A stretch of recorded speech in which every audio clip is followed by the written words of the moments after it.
Sementara itu di Bandung, Jawa Barat, warga di Kecamatan Batu Nunggal mengantri untuk mendapatkan bantuan sosial dari pemerintah. Menteri Sosial mencatat ada 1.400.000 warga yang tidak sesuai kriteria penerima bansos untuk tahun ini.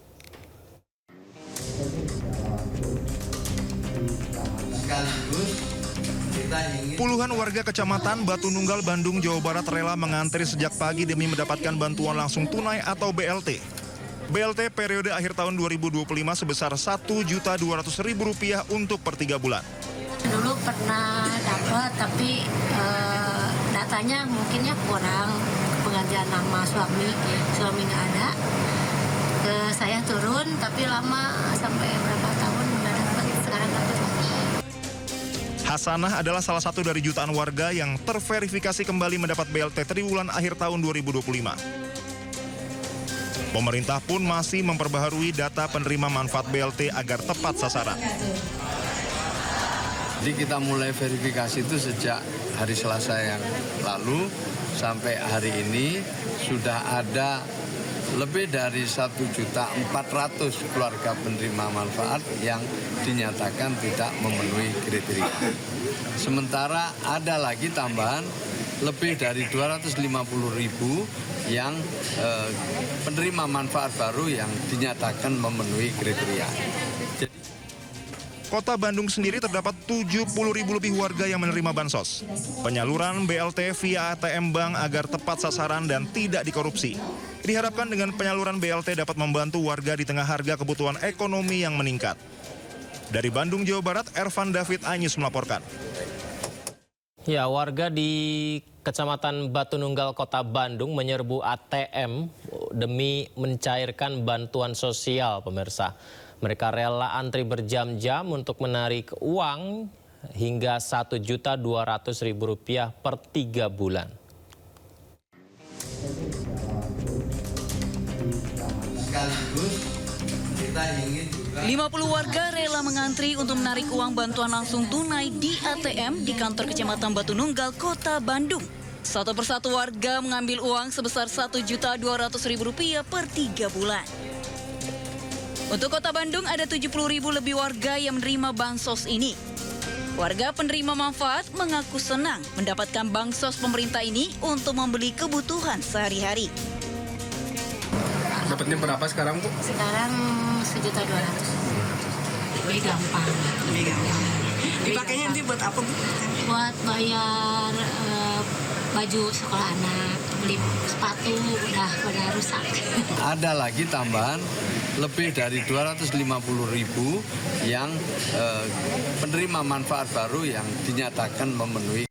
Sebelumnya pakar telematika Roy Suryo dan pakar kebijakan publik yang kita simak tadi, Bona Tua Silalahi, pemirsa, ini mendapat salinan ijazah Presiden ke-7 RI Joko Widodo dari KPU Jakarta. Roy mengaku menemukan keanehan pada salinan ijazah Jokowi itu.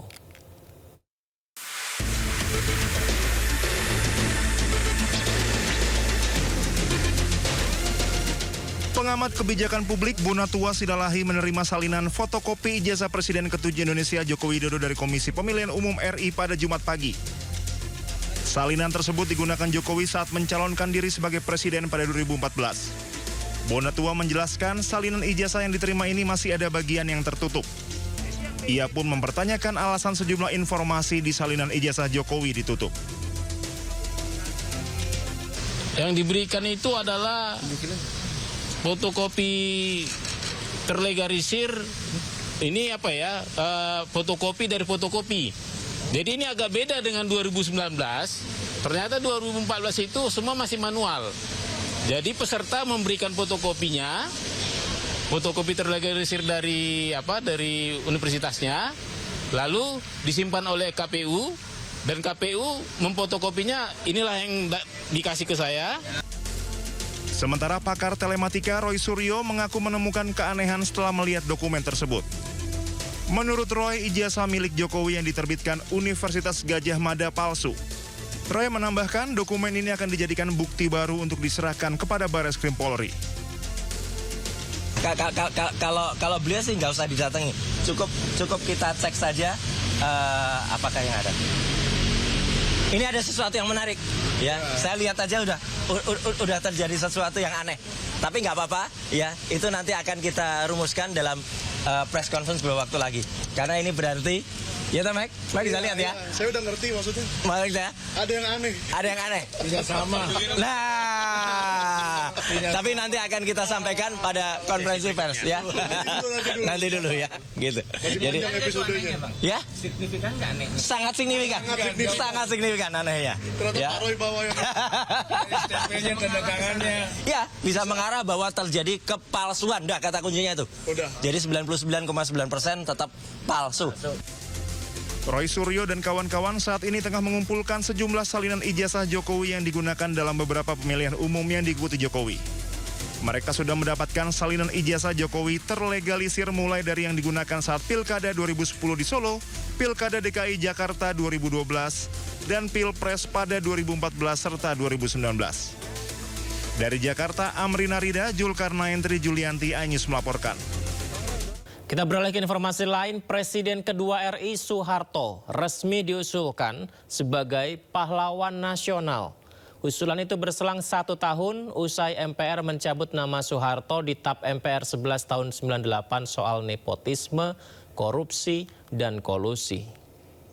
Indonesia menatarik majelis Presiden kedua RI Soeharto diusulkan menjadi pahlawan nasional pada 21 Oktober 2025. Nama Soeharto ada di dalam 40 daftar nama calon pahlawan nasional yang diusulkan Kementerian Sosial ke Kementerian Kebudayaan. Selain Soeharto juga ada nama Presiden keempat RI Abdurrahman Wahid atau Gus Dur dan aktivis buruh asal Nganjuk Marsina. Menteri Sosial Syaifullah Yusuf menyatakan usulan Soeharto sebagai pahlawan nasional sudah melalui proses panjang. Terlepas dari pro dan kontra, Soeharto dinilai banyak berbakti pada bangsa. Sementara pihak yang kontra yaitu para pegiat HAM dan aktivis 98 menilai Soeharto tidak pantas mendapat predikat pahlawan nasional. Semua pendapat tentu dijadikan pertimbangan. Kembali yang menjadi pedoman daripada kita, tim, itu adalah pada syarat-syarat formal yang ada. Usulan Soeharto sebagai pahlawan nasional bukan kali ini saja. Pada 2016 silam, usulan tersebut santer dibahas saat Ketua DPR dijabat politisi Golkar, Ade Komarudin. Sebagai partai yang dibesarkan Soeharto, Golkar memang paling getol mendukung Soeharto sebagai pahlawan nasional. Namun usulan itu tidak terwujud. Kans Soeharto sebagai pahlawan nasional mulai terbuka pada September tahun lalu. Saat itu MPR mencabut nama Soeharto dari TAP MPR nomor 11 tahun 1998. Sebelumnya dalam TAP MPR tersebut nama Soeharto disebut spesifik terkait nepotisme, korupsi, dan kolusi. Setahun berselang dari menghilangnya nama Soeharto dari TAP MPR, kini Soeharto resmi diusulkan sebagai pahlawan nasional. Tim Liputan iNews melaporkan.